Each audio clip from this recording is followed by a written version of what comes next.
Vamos, né, dar andamento aqui ao nosso painel sobre ROI. Nós temos alguns debatedores aqui, né? O Diego, a Michelle, a Rosália, eu vou chamar um por um, e a Vanessa. O Diego, ele teve uma questão, um conflito de agenda hoje pela manhã, que ele teve uma audiência com o prefeito e ele está em Salvador, e a audiência com o prefeito é no dia que o prefeito quer, né? Não é no dia que a gente marca na agenda. Então, ele não conseguiu embarcar hoje de manhã para estar aqui com a gente. Então, ele vai entrar online, tá? E aí é o Diego Oliveira, ele é coordenador de pós-graduação nos Brasis pela SPM. A SPM também tem cursos fora, né, das sedes de Rio, São Paulo. Né, a gente também tem cursos em Goiânia, em Salvador, enfim, tem em outros lugares. O Diego é quem coordena esses cursos nos Brasis.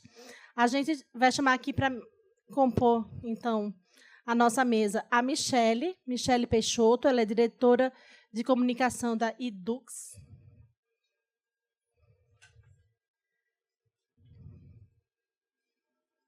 Vamos chamar agora também a Rosália Del Gaudio, que é executiva de comunicação em ESG e professora da FGV. Vá sentando. E vamos chamar também, para estar aqui conosco, a Vanessa Vieira, que é diretora de marca e comunicação da Motiva.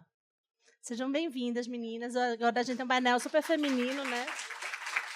Eu vou sentar aqui com vocês. Gente, esse painel é um pouquinho diferente do painel anterior. A gente vai ter falas em que elas vão ficar em pé, vão apresentar estilo TED Talk. Então, a ordem do nosso painel, a gente começa com a Rosália. Bom, muito obrigada. Já que ela falou que é para ficar de pé, né? Então vou ficar de pé aqui, né? Ficar mais dinâmico. Muito obrigada, Tati, pelo convite. Uma honra estar aqui no Reputation Day. E o nosso painel vai discutir como a gente mensura, né, os resultados em reputação. Ou seja, a gente viu na pesquisa anterior o tamanho do desafio. A gente tem alguns slides, né, para mostrar, se puder. E aí a gente vai falar um pouquinho sobre como a gente faz isso, né? E quais são as complexidades, quais são os desafios e como a gente pode evoluir nesse processo. Me apresentando rapidamente, né? Hoje eu atuo como professora na Escola Berge, também no mestrado profissional de comunicação, que é uma parceria entre a Berge, FGV e Fundação Itaú. Sou professora no GestCorp da USP, tenho duas alunas queridas aqui acompanhando também, né? Fernanda e Clarissa, muito obrigada. Sou conselheira no Instituto Ronald McDonald e também tenho uma empresa chamada Inspiria 3, que eu criei para fazer os meus projetos especiais. Mas vem de uma trajetória aí de cerca de 30 anos atuando na área de comunicação corporativa, sustentabilidade. Tive aí um percurso não linear, né? Trabalhei em mineração, em siderurgia, em varejo, serviços, em paralelo também ao desenvolvimento da minha carreira acadêmica. Então, sou jornalista de formação, mas resolvi entender um pouco mais de gestão, então fui fazer um mestrado em administração de empresas, e desse mestrado eu fui fazer também um doutorado em ciências sociais, o que explica, né, esse casamento entre academia e prática profissional de comunicação. E a Rosália não falou, gente, eu vou interromper, porque isso é uma coisa para a gente dizer. Ela falou só que ela fez um doutorado, mas ela precisa dizer onde. Tá. Eu tive a oportunidade de morar fora do Brasil, e então fiz o meu doutorado em Ciências Sociais na Universidade de Paris I, que é a Panthéon-Sorbonne, estudando exatamente a relação das pessoas com o trabalho a partir da formalização de atividades antes vistas como marginais. Então, meu foco da pesquisa de doutorado foi muito a relação das pessoas com o trabalho dos catadores de material reciclável, né? A gente essa é uma pesquisa que tem aí 20 anos já e estava se consolidando essa profissão, né? Então, essa questão da relação das pessoas com o trabalho, da relação das pessoas com a instituição, sempre foi algo que teve muito presente no meu trabalho de pesquisa. Mas aí, trazendo, né, o assunto para o nosso painel, né, como que a gente avalia o ROI das atividades de reputação, primeiro, acho que até para acalmar o nosso coração, né, sempre foi complexo, né? Desde quando eu comecei a minha carreira lá em 1993, e aí, no início da minha carreira, tem um colega que está aqui, né, o Guilherme, que eu tive a honra de trabalhar com ele. A gente trabalhava numa siderúrgica recém-privatizada e a gente se quebrava a cabeça para entender como é que a gente ia fazer essa gestão da reputação, como é que a gente ia mensurar. Na verdade, nem chamava de gestão da reputação, né? A gente falava como é que a gente vai mostrar o valor da comunicação para conseguir também um orçamento melhor. Então, sempre foi algo muito complexo e está ficando cada vez mais complexo. E tem várias explicações para isso. uma das explicações que eu queria trazer aqui como reflexão está exatamente na origem de um dos conceitos de reputação que eu gosto muito, que é do professor Charles von Brunn. Ele é um dos cofundadores do Reputation Institute, hoje o RepTrack, que ele fala que gerenciar a reputação é você garantir um equilíbrio entre percepção e realidade. Então, quando você trabalha esse conceito de reputação, você já vê que é algo muito complexo. Você está medindo percepção e você está medindo realidade. E aí, né, os pontos de vista são muito diferentes. Né? Há uma necessidade de consistência muito forte entre o que se faz e o que se fala. E aí reside um grande risco nas organizações, porque quando a gente pensa, inclusive, em organizações complexas, quando a gente pensa em organizações de naturezas multinacionais, multiterritoriais, multi-stakeholders, a percepção, são várias percepções, não tem uma percepção única blocada. Né? Mesmo que a gente esteja trabalhando com um único stakeholder. É uma empresa que tem 100 mil empregados, como uma das que eu tive o privilégio de trabalhar, você não tinha como falar que a percepção do empregado era a mesma em todos os países em que essa empresa estava. A experiência de marca, a experiência de trabalho não era a mesma. Então, aí já reside, nesse conceito, já tem aí um desafio muito grande para a gente. Né? E esse desafio está ficando maior porque, quando a gente fala em conceito de realidade, a gente falou um pouco de IA aqui, a gente tem hoje ferramentas que transformam e criam memórias e criam imagens muito realistas. Então, onde está a realidade? Onde está a verdade? O que é fake? O que é verdadeiro? Então, essa dinâmica, né, que hoje, na produção, eu gostei muito da professora anterior falando de produção de sentidos, né, mas hoje a gente tem a capacidade de produzir sentidos e imagens e gerar memórias com uma velocidade muito grande. E aqui a gente tem esse exemplo recente, né? Assim, a gente estava vivendo há alguns dias essa discussão do conclave, e aí 2 espectros políticos usaram os mesmos símbolos, um para fazer uma brincadeira, como foi o que o Trump falou que ele fez quando ele publicou essa imagem criada por IA dele vestido de papa, e a outra, né, de uma outra vertente para criticar. O presidente do Brasil, né, aquela outra imagem tem uma legenda que é o Papa INSS, né, para criticar a atuação do presidente. Então, assim, você vê mesmo aspectos simbólicos usados de maneiras muito distintas e criando sentidos e percepções muito distintas. Como é que você mede percepção? Como é que você mede realidade nesse contexto, né? E aí, como é que a gente então faz chega, né, nessa forma de medir reputação? Eu adoraria ter essa resposta para vocês. Eu acho que no final desse painel a gente vai ter alguns caminhos, mas o que eu fiquei refletindo muito, né, quando a gente estava conversando, foi que existe algo que, apesar de todo o desenvolvimento tecnológico, que apesar de todas as inovações que a gente tem que olhar com muita atenção, que são os fundamentos da nossa atividade, que são os fundamentos que devem guiar o que a gente faz como um profissional que atua na gestão da reputação. E quais são alguns desses fundamentos? O primeiro, a gente precisa conhecer muito do nosso processo. A gente precisa conhecer muito do que a gente faz. A gente tem que pesquisar continuamente técnicas, métodos, conectar com os colegas, entender o que está acontecendo, quais são as melhores práticas, o que uma outra empresa está fazendo que pode trazer para a gente. Então, a gente tem que procurar ter esse autodesenvolvimento e ser o melhor profissional naquilo que a gente faz. Buscar essa informação onde quer que ela esteja. E aí, a gente tem que pensar nesse saber técnico, nesse conhecimento técnico aplicado ao negócio. Porque não adianta você ser o melhor profissional, por exemplo, de comunicação com os empregados e não adaptar a sua estratégia para o que é a necessidade do negócio. Então, você tem que conhecer profundamente o negócio. E aqui vai uma história muito interessante. Eu trabalhei cerca de 15 anos na indústria pesada. E aí eu migrei para o varejo.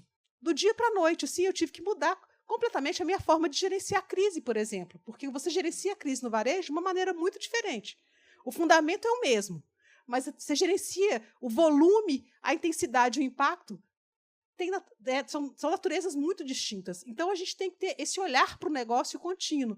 Tem que conhecer da nossa audiência cada vez mais, mas não só a audiência, o contexto daquela audiência. Porque se eu estou falando com o empregado que é consumidor, ele tem 2 experiências. Ele pode ter 2 experiências distintas. E aí, como é que você vai consolidar a reputação para esse único indivíduo?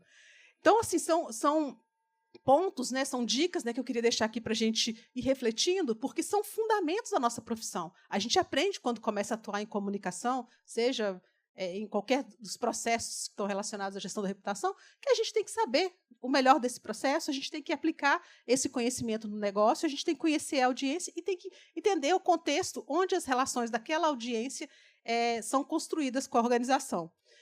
E aí criar uma conexão entre qual que é o objetivo do negócio, qual que é o indicador que eu vou usar para medir e qual o sistema de gestão. No painel passado, apareceram aqui algumas dicas bem importantes, né? Eu vou tentar complementar, né? Por exemplo, se uma empresa está gerenciando crise e o principal objetivo do negócio é mitigar aquela crise, um indicador, por exemplo, que pode ser usado para avaliar se aquele processo está sendo bem sucedido ou não, é o quanto do discurso corporativo está aparecendo nas respostas ou está sendo assimilado pelas audiências que estão sendo impactadas por aquela crise, ou o quanto a empresa está sendo feliz em colocar o que ela está fazendo para contornar aquela crise, ou o que ela aprendeu com aquela crise, por exemplo.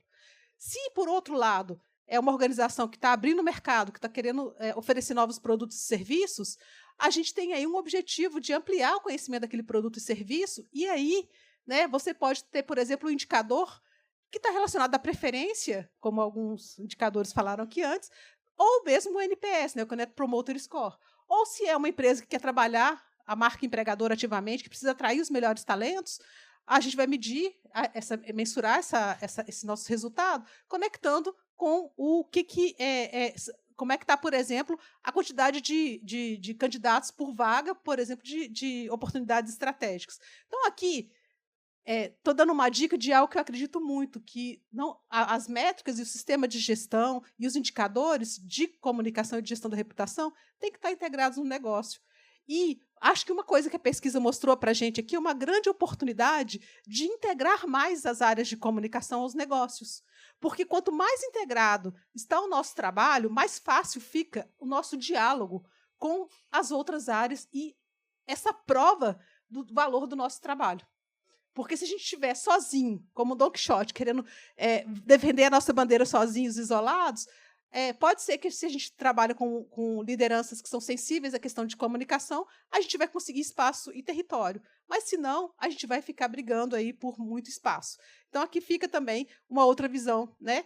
E essa questão de que reputação ela tem que estar muito conectada com a estratégia dos negócios, e o melhor ROI reputacional é o que, de fato, entrega valor para as pessoas e para os negócios. E, para isso, né, a gente sabe que está num mundo mais complexo, a gente precisa de muitos dados, a inteligência artificial está aí para ajudar, e aí eu gosto de falar até de um conceito que eu aprendi lá com o professor Michael Bernister, num curso que eu fiz na Stanford, que é o seguinte: a gente fala muito de inteligência artificial, mas são ferramentas que podem potencializar a nossa inteligência. Então, talvez o conceito mais correto seria inteligência aumentada, que a gente vai usar as técnicas e as ferramentas para potencializar o nosso saber.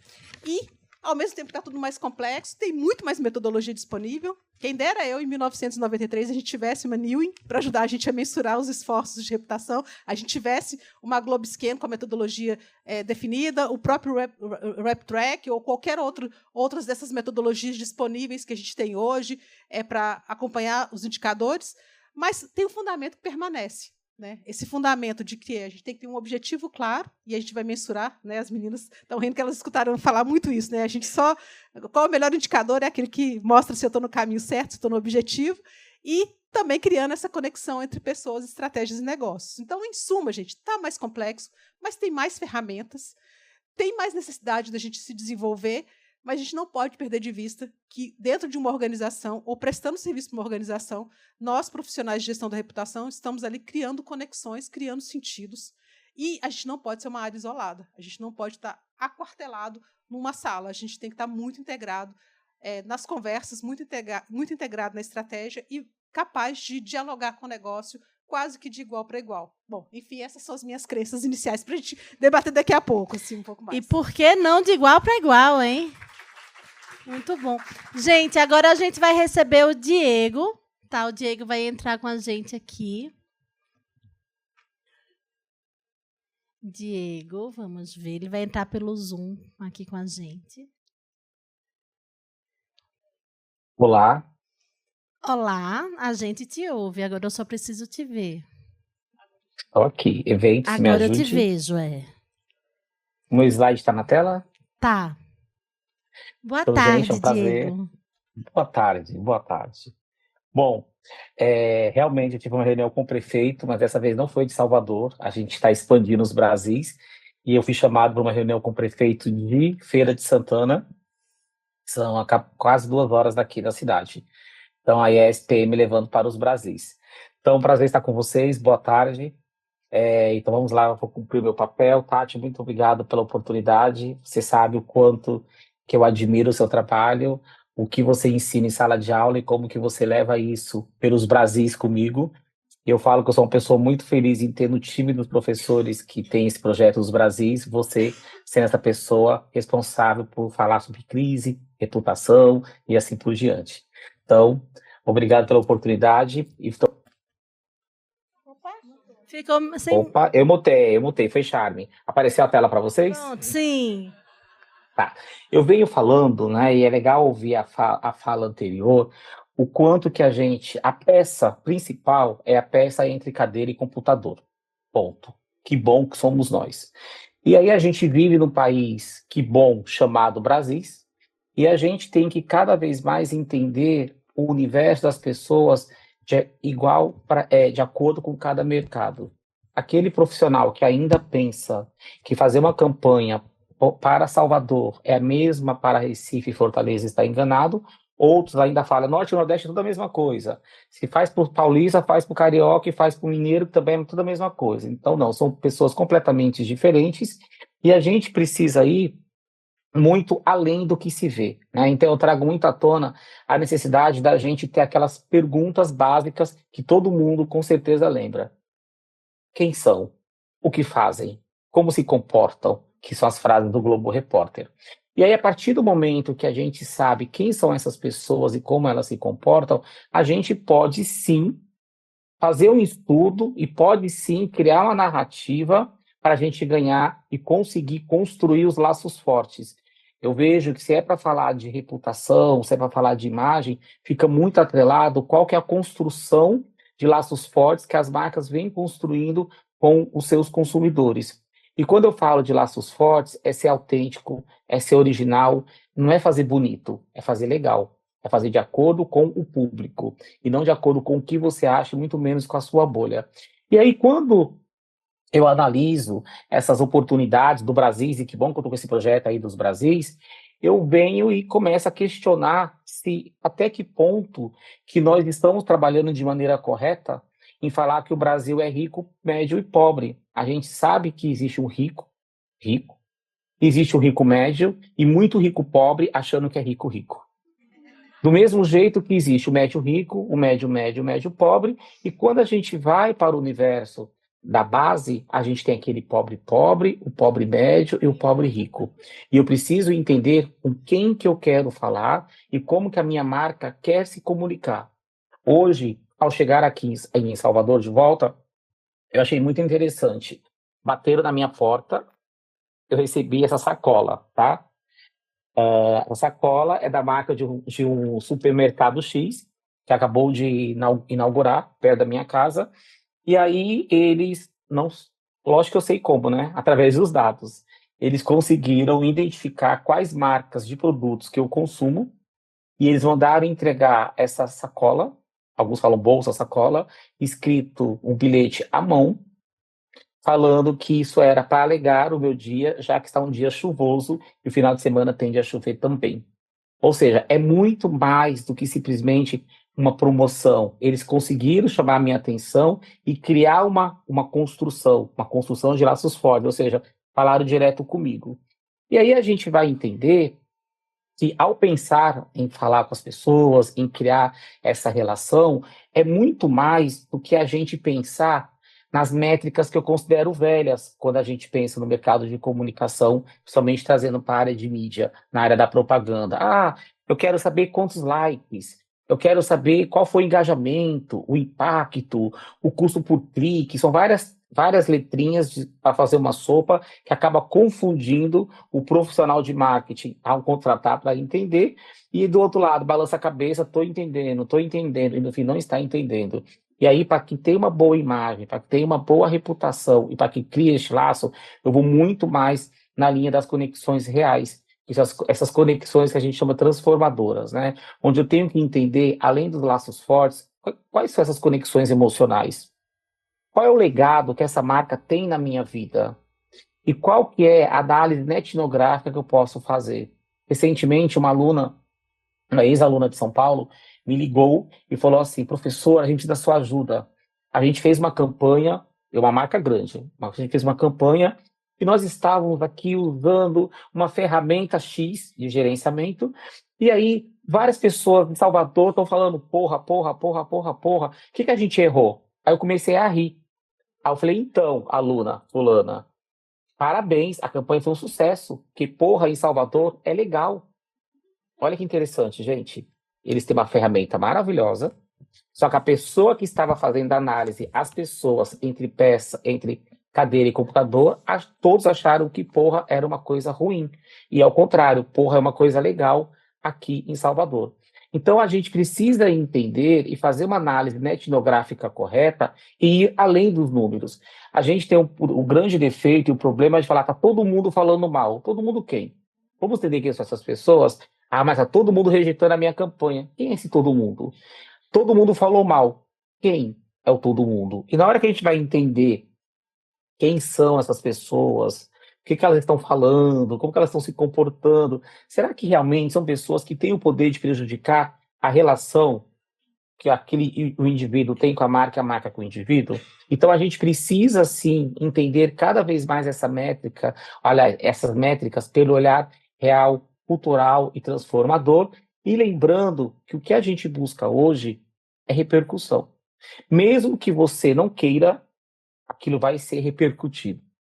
Então, eu não preciso estar no show no Rio de Janeiro com Dona Tatiana vendo Gaga. Eu posso ver através das redes sociais. Com certeza eu vi mais do que você pelas redes sociais no dia seguinte, que eu estava muito lotado ali. Então, qual que é a audiência que a gente tem que monitorar? Qual que é a repercussão que a gente vai monitorar? Importante, eu tenho que monitorar de forma individualizada. Eu tenho que monitorar por região. Eu tenho que monitorar aquele barulho por cidade, porque em uma determinada cidade, aquela audiência pode ter sido ruim, ou as citações também, mas em outra cidade pode ter dado super certo. Então, por que deu certo na outra cidade e na minha não? E aí é muito bacana quando a gente leva levando todos esses conteúdos para as outras praças desses Brasis, a gente consegue identificar quais são as oportunidades que ainda tem mercado a mercado, porque as pessoas não estão preparadas para lidar com o indivíduo. E quando eu falo de lidar com o indivíduo, não é fazer uma campanha bonita, é fazer uma campanha que dialogue com o público que a gente quer alcançar. Aí na SPM nós temos um grupo de alunos, Martec, e um dos alunos trouxe essa frase, eu carrego em todas as minhas palestras, que ele falou: dados não movem pessoas, história assim. Aí eu trago uma reflexão, que histórias que a gente está contando, quais histórias que nós estamos contando, quais histórias nós estamos sabendo contar e como é que a gente pode avaliar se as histórias estão sendo reais, se estão impactando e, principalmente, se estão criando laços fortes com quem a gente realmente quer alcançar. E até que ponto que nós, profissionais de comunicação, marketing, publicitários, aí todos nós estamos abertos a sair, né, da famosa bolha, ou sair do ar-condicionado para falar com todas as partes da pirâmide. Então, fica aí minha reflexão. Mais uma vez, obrigado. Eu acho que eu falei dentro do tempo. E aí, eu termino a minha fala com vocês. Obrigado. Obrigada, Diego.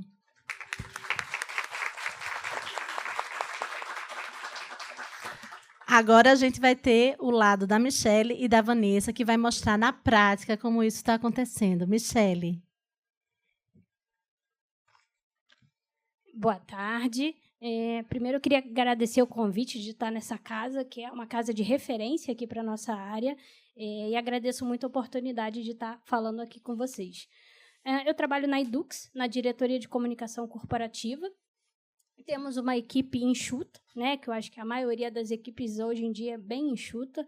Eu, particularmente, cuido de uma marca de ensino do grupo, mas a gente tem um rol de marcas, né, algumas com trabalho na imprensa e outras não. Então, primeiro queria começar apresentando aqui a companhia, para vocês entenderem um pouco o tamanho e a complexibilidade que a gente tem ali no trabalho de imprensa.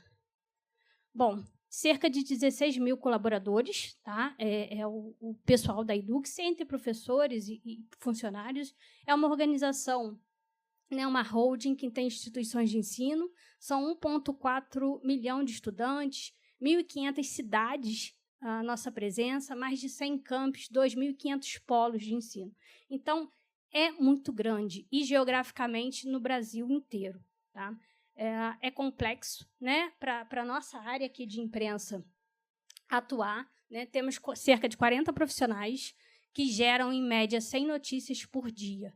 Então, gerenciar tudo isso dentro da Edux, com essas marcas, né, o Instituto, que é o nosso braço social, o IDOMED, a marca de medicina, IBMEC, o Aiden, Estácio, é bem complexo. E, embora estejamos todas essas marcas no mesmo guarda-chuva, ali, com algumas questões comuns, né? Ensino, todo mundo quer qualidade, todo mundo quer uma série de atributos, quer poder mostrar isso, são marcas totalmente diferentes. Então, atendemos do público A ao público E, né? Em Ji-Paraná, ou em São Paulo, ou no Rio de Janeiro. Então, é uma diversidade muito grande que a gente tem que conseguir medir, tá? E entender como que a gente está performando, tanto na marca quanto numa determinada região. Então, qual é a proposta? Tá? Acho que soma muito com o que já foi dito aqui, principalmente com a professora. Que tal a gente ir à feira? Né? Quando a gente tem uma oportunidade de conseguir muitos dados, você amplia, você tem uma possibilidade de fazer links ali diferentes e fazer combinações diferentes. Para cada marca do grupo, a gente vai ter um objetivo diferente, né? E vai querer medir diferente. E, mesmo numa mesma marca, a gente tem momentos diferentes que a gente vai ter que mudar essa rota e vai ter que ajustar e vai medir outra coisa. E é assim que segue o baile. Então, eu vou citar aqui, né, a gente pode medir quantitativamente, qualitativamente, em relação ao público. E o IDOMED é a nossa marca mais novinha, tá? É de 2021. Então, a gente acompanhou o nascimento dessa marca. No primeiro momento, uma marca que, né, é nova, você quer ali um reconhecimento, quer uma presença, quer uma localização. Né, bem básico, né, tem muito mais que isso que o IDOMED quer, mas precisa ser reconhecido. Então, a gente tinha ali um trabalho que a gente via 100% nas notícias da imprensa eram geradas pela nossa rede de assessorias de imprensa. Então, ou seja, tudo que é falado na imprensa do IDOMED era fruto de um trabalho de assessoria de imprensa. E isso é bom? Não, isso não é bom. Só eu falo de mim, né? Não estão falando, ou seja, não me conhecem, só eu que estou falando. Então, quando esse dado da motivação, que a gente vê que já tem algum conteúdo espontâneo aparece, ele é um resultado muito positivo. Não é mais 100%, a gente já baixou para 90% e vamos chegar até quando? Por quê? Porque já estão falando da marca, já reconhecem a marca, então já citam a marca espontaneamente ali na imprensa. Então, se a gente combina, né, com um sentimento ali, quero que fale? Quero, mas quero que fale bem, né? Ninguém quer que fale mal, ninguém quer gerenciar a crise, embora precise fazer. A ideia é que a gente mantenha sempre um patamar muito bom. Então, assim, essa questão da feira, para mim, ela é muito clara, né? Que quanto mais dados você tem, mais fácil é você fazer a conexão para entender aquilo que você quer medir, que ele vai diferenciar conforme a marca. E, além da própria área de comunicação, tem outras possibilidades. O que a gente pode levar para o resto da empresa? Eu acho que é a tal da integração que falta, né? Dessa conversa com as outras áreas. Quando você tem mais dados, é mais fácil. Então, eu trouxe aqui o exemplo da Feira de Estágios e Empregos, né, que a gente faz com a marca Estácio. Já são 10 anos fazendo isso. E, logo depois da pandemia, a gente teve uma edição da feira, ela é virtual, né? Ela acontece aí 3 dias simultâneos, e um determinado dia a equipe veio chamar a gente. Vocês sabem por que caiu? O número de acessos derrubou o site. Acessaram muito, derrubou o site. E aí foi o fornecedor buscar essa informação, a companhia inteira tentando buscar essa informação, e a gente não tinha. por que a gente teve um número muito alto de acessos ali, que esses acessos chegaram a derrubar momentaneamente o site da feira. A gente conseguiu pegar um tempinho depois, foi lá na evolução temporal e fez uma análise simples. Poxa, nesse dia, minha média de notícias por dia é 100. Nesse dia estava 400, estava 500. Poxa, então de qual das marcas? Ah, dessa marca. E aí você vê, não tem uma certeza? Não tenho uma certeza, mas eu tenho um indício que derrubamos o site. Então, hoje a gente brinca na empresa, a minha meta é derrubar o site. Então, cuida do site, porque eu vou chegar para divulgar para derrubar o site. A gente brinca, mas é importante. A gente conseguiu dar uma resposta para a companhia. Uma resposta de um dado muito simples, que é uma evolução temporal que está ali, no meu dia a dia, que às vezes eu nem ligo muito, né? Porque ele está ali, mas nesse momento ele deu um indicativo ali, né, muito importante. Outro ganho que a gente teve com a Neowin recentemente, foram os relatórios automatizados. A nossa equipe tinha relatório padrão, né? PPT, todo mundo fazia no final do mês, mostra o resultado ali. Um dia para fazer, 2 dias, depende da agência. Hoje a gente faz em alguns minutos. A gente usou a própria ferramenta para ter os nossos relatórios. Então, eu tenho ganho produtividade para o meu assessor de imprensa que está, né, em Feira de Santana, ou aqui, né, aqui o William da Approach em São Paulo, é a mesma coisa. Eles têm a mesma ferramenta, eles conseguem trazer o mesmo dado e a gente consegue ter uma visão, tanto particular de cada região, como uma visão do todo. Bom, e aí acho que a gente retoma muito isso, né, que é a identificação do seu público, do que você quer ser, né, como a professora Tati falou, identificar como você está, onde você quer chegar, né, como você é visto. Antes de você quer ser visto por alguma coisa, você tem que saber como você é hoje, para traçar aquele paralelo, para entender onde você quer chegar e para medir. Não adianta querer medir se eu não fiz esse dever de casa. Não tem medição que dê certo, não vai dar. Então, Idomed, de novo. Quero ser líder, né, uma escola de ensino líder na saúde. Ok, mas para quem? Estou pensando na captação, no vestibular ali. Estou pensando no segmento de saúde. Eu quero ser reconhecido no segmento de saúde. O que eu quero para essa marca? Né? E qual estratégia que eu vou ter? E aí, desde da alta direção até quem está trabalhando lá na ponta. Porque se quem está trabalhando na ponta não entende o que ele está fazendo, se eu falar para um assessor meu, a gente quer ser líder na área, ele vai aumentar a quantidade de divulgação. É isso que ele vai fazer. Mas eu quero ser líder em quê? No ensino de medicina humano, no ensino de medicina tecnológica, o que eu quero? Eu preciso detalhar, eu preciso esmiuçar. Então, eu vou medir bem quando eu souber bem o que eu quero. Enquanto o que eu quero for muito amplo, muito grande, eu não vou conseguir medir isso bem. Né? E eu acho que é isso, sabe? Comparar com o próprio mercado. Né? Não adianta eu comparar uma instituição de ensino com varejo, né, de um modo geral, ou com a área do mercado, da bolsa de valores. Não faz conexão. Não tem sentido. Né? E aí, não sei se eu estou me alongando muito, Tati, mas eu tenho um exemplo que eu gosto muito de falar com o pessoal lá dos nossos assessores, é que se a gente consegue, né, se a área da saúde consegue medir nível de dor, é difícil medir nível de dor, mas eles têm uma escalinha lá de dor. Né? A gente sabe que o parto, ali, cálculo renal são as maiores dores que alguém... Eles medem dor, gente. E se eu disser para vocês que dá para medir amor? Dá para medir amor. Como é que eu meço amor? Eu tenho uma filhinha de 7 anos. Então, eu posso medir quantas vezes eu pego essa criança no colo, quantas vezes eu dou beijo.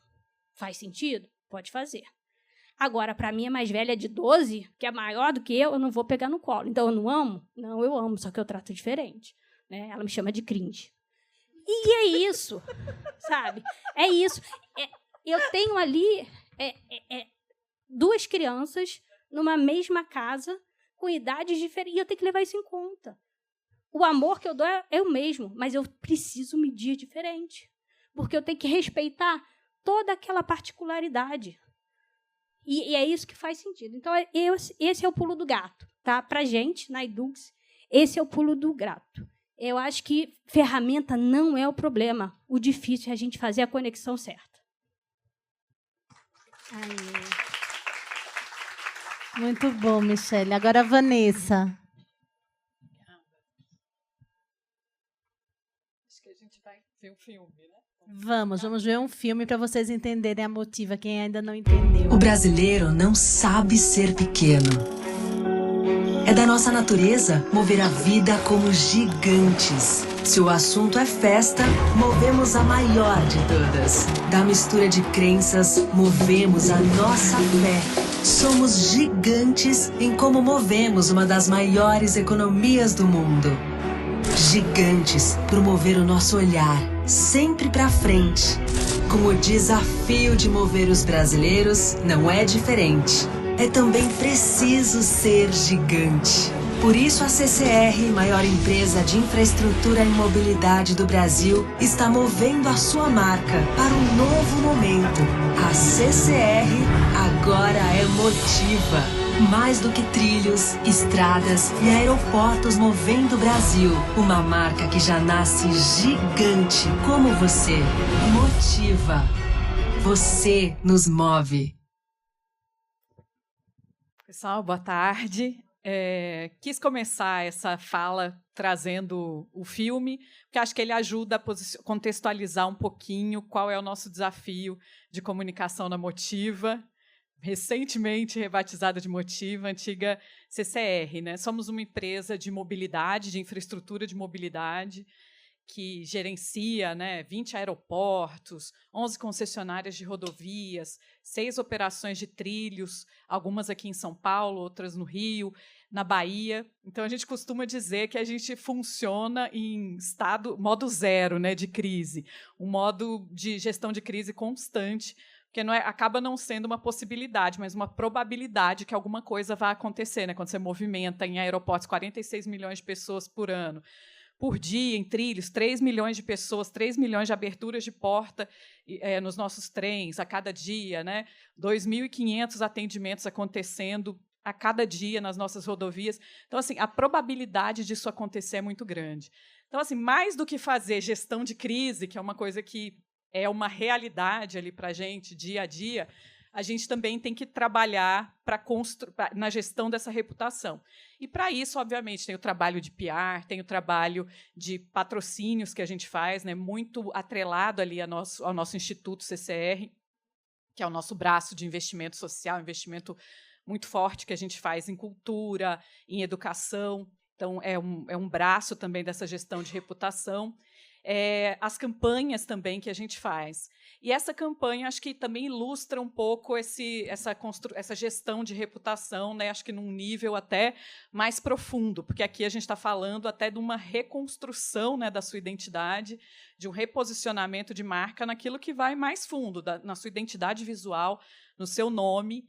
Esse foi um processo bastante complexo que a gente iniciou ali em 2023, envolvia um risco muito grande, porque a companhia era muito associada a esse segmento de rodovias, né? Esse nome CCR vem exatamente disso, de Companhia de Concessões Rodoviárias, uma história de 25 anos, e, por outro lado, a gente sentia que ele já não refletia mais o que somos, né? Ele trazia esse histórico, né, dessa empresa muito sólida, de 25 anos, com uma atuação já muito reconhecida em rodovias, mas as pesquisas mostravam que a gente não era reconhecido no segmento de aeroportos, a gente não era reconhecido no segmento de trilhos, onde a gente atua também. A gente tinha marcas, submarcas, né, que fragmentavam essa nossa imagem e tornavam esse trabalho de construção de reputação muito mais complexo.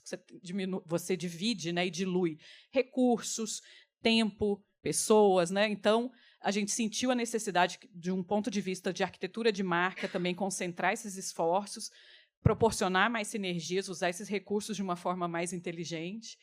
E, mais do que tudo, né, sair dessa percepção de uma empresa que opera infraestrutura distante, né, uma companhia de concessões rodoviárias, e nos aproximar mais do nosso cliente, que é algo que faz muito sentido nesses outros modais dos quais eu falei, de aeroportos, trilhos, né? Aqui você cuida muito mais da experiência do cliente de ponta a ponta do que operar ali simplesmente um ativo de infraestrutura.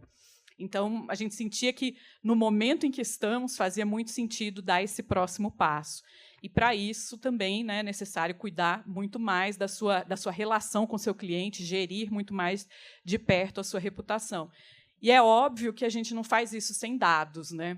Nas duas frentes ali, seja na gestão de crise, seja nessa construção que acontece diariamente, você não faz isso sem dados. E como a Michelle comentou aqui, né, a gente trabalha ali com uma variedade de dados nessas diferentes frentes. Desde aqueles mais tradicionais, mais convencionais, que às vezes hoje são os patinhos feios, né, na comunicação. As pessoas às vezes têm vergonha de falar, né? Eu mensuro equivalência publicitária, mensuro favorabilidade, mas são dados muito importantes porque nos ajudam a dialogar com o negócio. Muitas vezes você chega lá para falar de taxa de engajamento, de clique, e o executivo não olha aquilo com muita credibilidade, mas quando você traduz isso em números com os quais eles estão familiarizados, né, qual o percentual de notícias que têm sido publicadas sobre você que são positivas e negativas, né, direto e reto, né, quanto daquele investimento que você fez se traduziu ali numa cobertura positiva. Isso é muito inteligível ali para os executivos. Por outro lado, também, NPS, quando a gente vai falar dos nossos eventos, e métricas próprias que a gente vai desenvolvendo em parceria com as áreas clientes.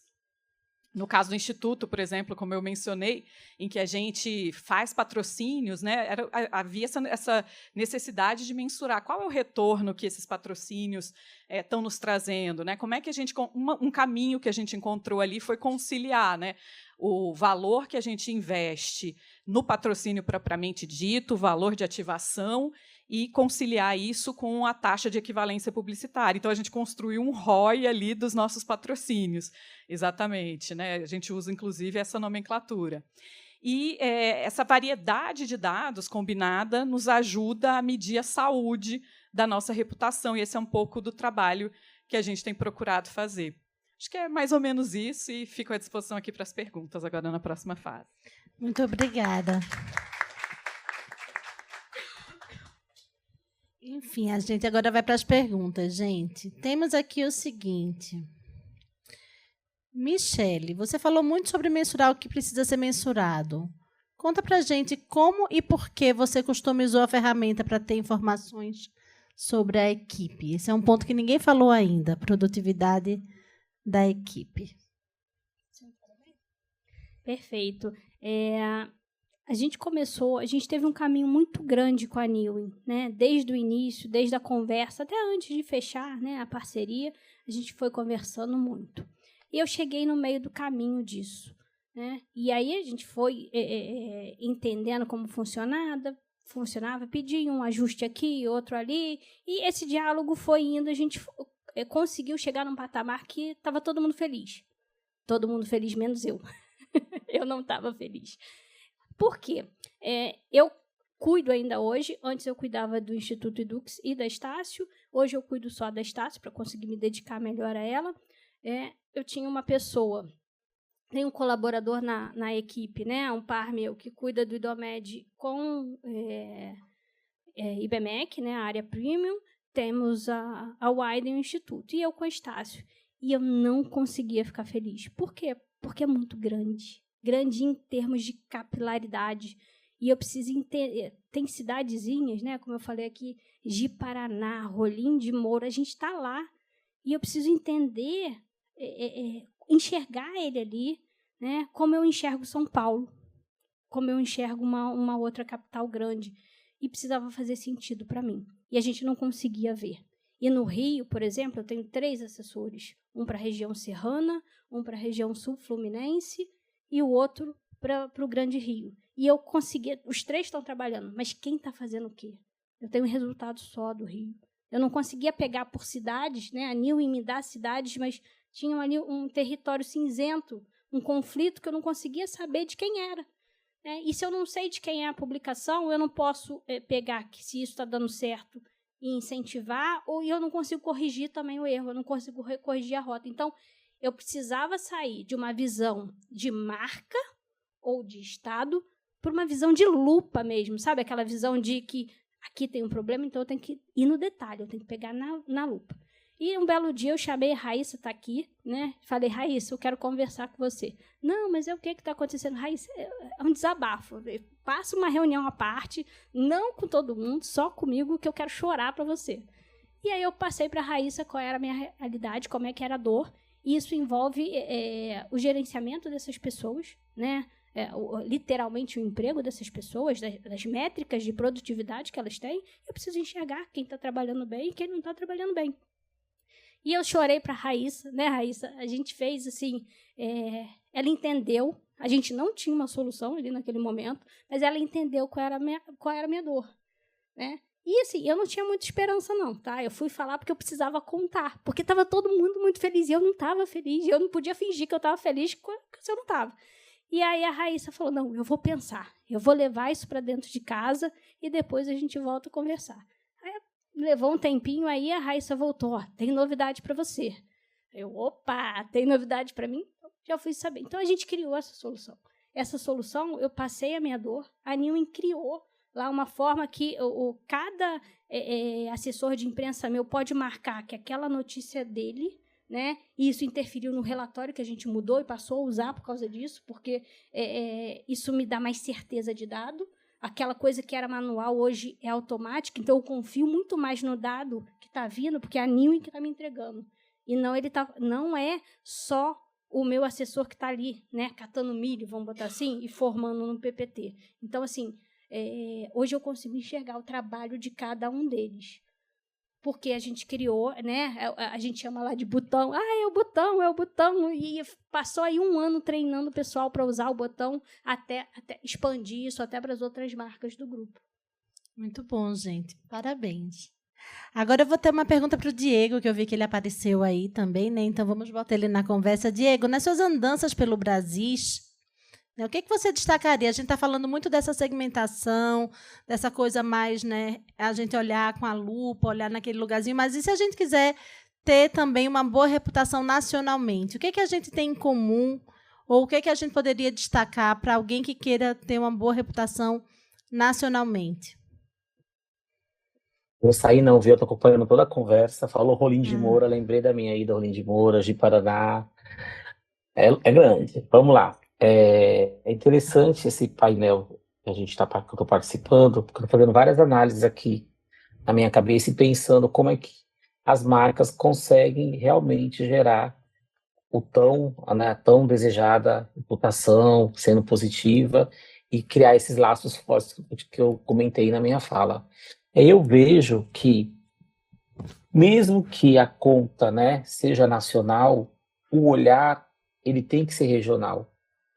Porque o dado permite que a gente seja autêntico, transparente, 1 para 1. A maneira que a marca vai falar com o Diego é diferente da maneira que vai falar com o João, com Maria, com o Lucas e assim por diante. Então, quando as marcas elas trazem autenticidade, elas trazem a questão do respeito regional, mesmo sendo nacional, mas trazendo a questão do respeito e falando de acordo com aquele público, naquela região, tendo seus valores muito intrínsecos, isso se torna um cuidado, né? O principal cuidado para que haja essa reputação positiva, esse cuidado, o receber a informação e receber a marca da minha vida. E aí eu vejo que me preocupa em alguns casos, muitas marcas levantando bandeiras de causas sociais caindo pela moda. Mas marca tal fez, também vou fazer. Mas as marcas que conseguem abraçar causas sociais, principalmente regionais, respeitando as particularidades, elas conseguem gerar uma boa reputação. Eu falo daquela história da fofoca, né? A fofoca no passado era só offline. Aí veio o online. Hoje a fofoca também é online, né? Dentro e fora do ambiente digital. Então, as marcas que conseguem trazer essa transparência, conseguem trazer essa autenticidade, principalmente, são as marcas que conseguem gerar boas reputações. E aí, eu não preciso, por exemplo, ser da Bahia que bom que eu sou da Bahia, né? A alma é baiana, para saber e valorizar e aplaudir a campanha, por exemplo, de Sabrina Sato com Maria Bethânia. Ali passou verdade, né? Ali passou a questão do respeito. Essa aqui eu não uso, não, quando Bethânia fala, né? Vai ensinar o quê, Sabrina? Então tem toda uma conotação que vai afinando o relacionamento e vai mostrando que a marca tem o respeito localmente falando, mesmo sendo nacional, mas tendo o olhar local, passando a verdade, transparência e sendo objetiva. Então, em resumo, a gente tem respeito, Sim. autenticidade, verdade e conexão e olhar local. Muito Tem um autor que eu uso muito com os meus alunos, que é o Mark Greenwitter. Ele defende a construção de laços fortes em ambiente digital. E aí a gente trouxe e adaptou ele para a jornada online. Acho que eu aconselho todos darem uma lida. Laços Fortes, Mark Greenwitter, que vale muito a pena, que a gente está falando aqui sobre reputação e cuidado com a marca em si. Muito bom. Obrigada, Diego. Agora a gente vai... Nada, estou aqui ouvindo. Tá, fica aí com a gente. É porque eu falei que você não estava, porque eu estava vendo os slides das outras pessoas, né, o vídeo, então você não estava aparecendo para mim. Agora a gente vai para a Vanessa. Vanessa, você lida com muitas possibilidades de crise em seu cotidiano e hoje você faz parte do grupo que se sente preparado para a crise, né? A gente, no começo aqui da apresentação, a gente falou que só 12% das empresas se sentem realmente respondentes, preparados para a crise, e você está naqueles 12%, né? Que bom! Que bom! Então, assim, que dicas você poderia dar para as empresas que estão em um grau de maturidade um pouco menor, né, em relação a essa preparação para a crise, porque essa é a sua realidade? E como que elas poderiam ali fazer sobre monitoramento, reputação? O que é que elas podem fazer ali para se preparar melhor? Acho que você já trouxe até um pouco aí da resposta, né, gente? Não existe gestão de crise para começar sem monitoramento, né? Eu, assim, também acho que tenho muita sorte de ter passado por empresas onde a área de comunicação tem muita credibilidade, assim.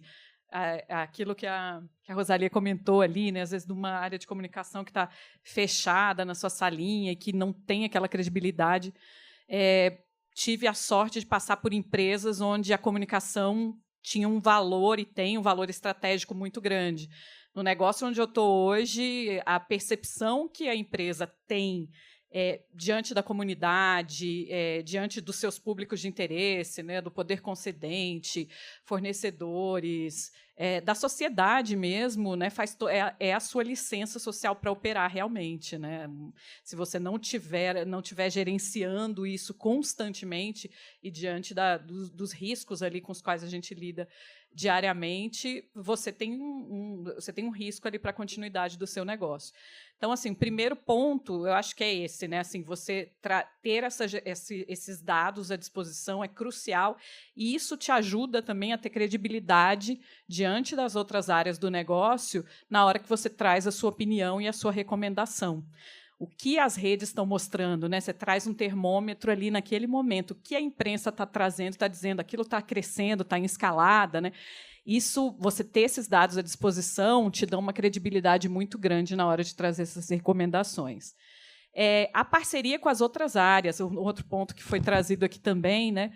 Mas para você fazer gestão de crise de forma atempada, você já tem que ter mapeadas quais são aquelas áreas que vão fazer toda a diferença, que vão garantir que você tenha, né, poder de decisão para tomar as decisões que você precisa ali num prazo muito curto, né? Traduzindo um comitê de crise previamente mapeado. Quais são aquelas áreas que precisam obrigatoriamente estar na mesa, né? Área regulatória, jurídico, as áreas que vão ali te ajudar a definir. Se você tiver até que tomar outras providências, né? A depender da crise, a Rosalia que trabalhou com Vale, né? com empresas ali que, diante de situações, por exemplo, em que você tem acidentes, você tem que prestar socorro à comunidade, precisa ter poder de decisão ali, até para decisões financeiras. Então, essas áreas têm que estar ali já mapeadas para estar prontas, né, à disposição, já ter esse treino também, né, para o comitê de crise. E acho que o último ponto é esse, a prática, né, também.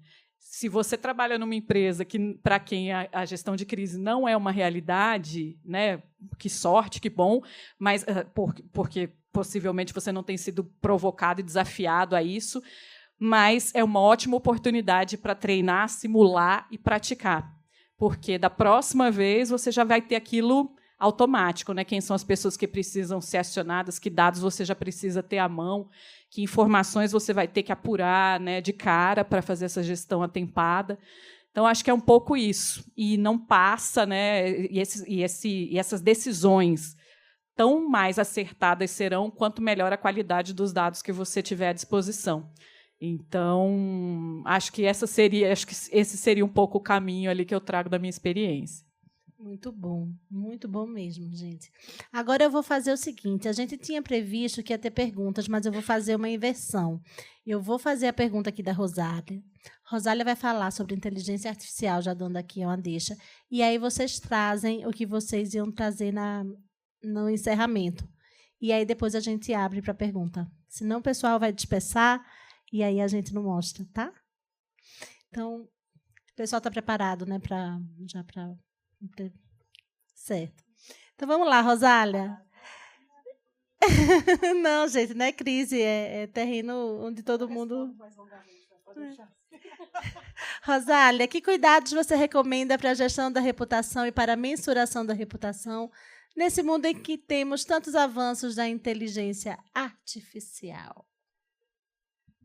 Uma boa pergunta aqui, vou ajudar vocês, vou responder alguns minutinhos. Bom, Tati, você sabe que eu sou aquariana, então eu gosto muito de tecnologia, de inovação e de futuro, e também sou uma otimista incorrigível. Então, entre um futuro distópico e um utópico, eu prefiro acreditar num futuro utópico, que a tecnologia, que o que a gente está desenvolvendo como possibilidade realmente de inovação, usando com ética e usando com responsabilidade, vai fazer o nosso trabalho melhor. E aí, eu vou trazer alguns casos de uso que eu venho observando, né, de inteligência artificial aplicada à gestão da reputação e à comunicação, que eu achei muito interessante.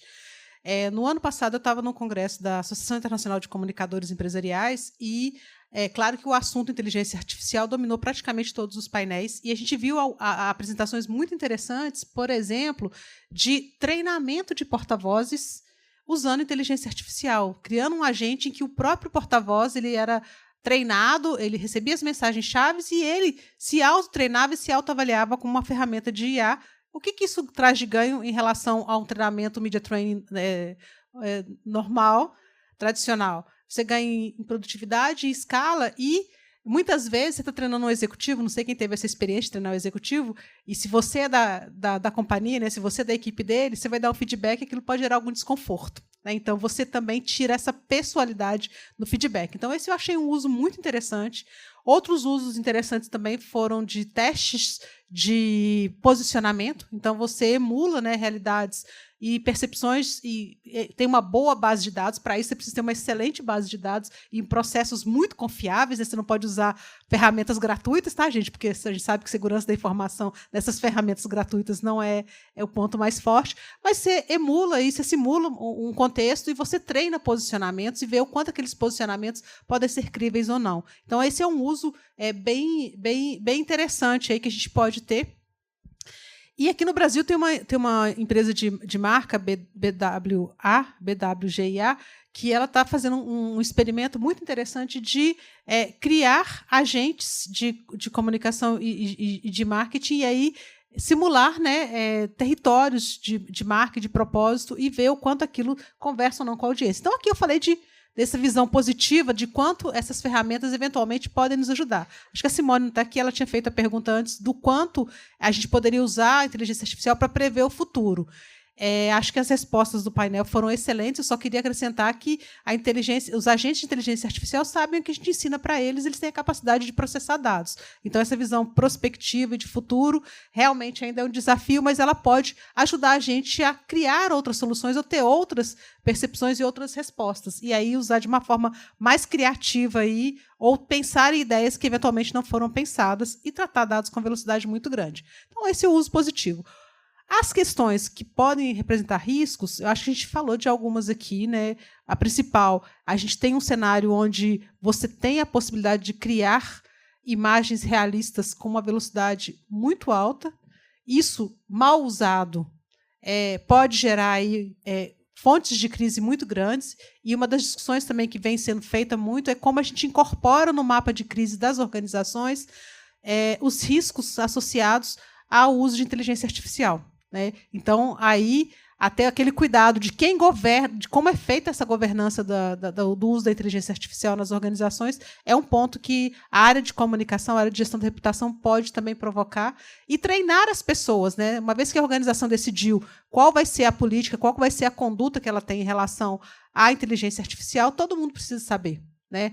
Se uma empresa, por exemplo, decide proibir, todo mundo tem que saber que está proibido o uso de inteligência artificial. Se uma empresa decide que pode ser usado, mas sempre tem que ter uma supervisão humana, que, inclusive, é a principal recomendação, né, de uso ético da inteligência artificial, que sempre você tem uma supervisão humana em relação ao que é produzido, todo mundo precisa saber disso para evitar que um post criado por inteligência artificial vá parar no perfil e aí, sem um crivo, sem um olhar humano, aquilo pode gerenciar uma crise, pode provocar uma crise. Então, acho que aqui são alguns pontos também que a gente tem que ter de atenção. Como amplificar o letramento do público interno e também dos públicos de interface sobre o uso de inteligência artificial, como dar clareza, como respeitar o direito de imagem e de autor com o uso de inteligência artificial, porque você pode, eventualmente, dependendo do prompt que você gera, você trazer aí um resultado que fere aí uma propriedade de direito intelectual ou que fere o uso de direito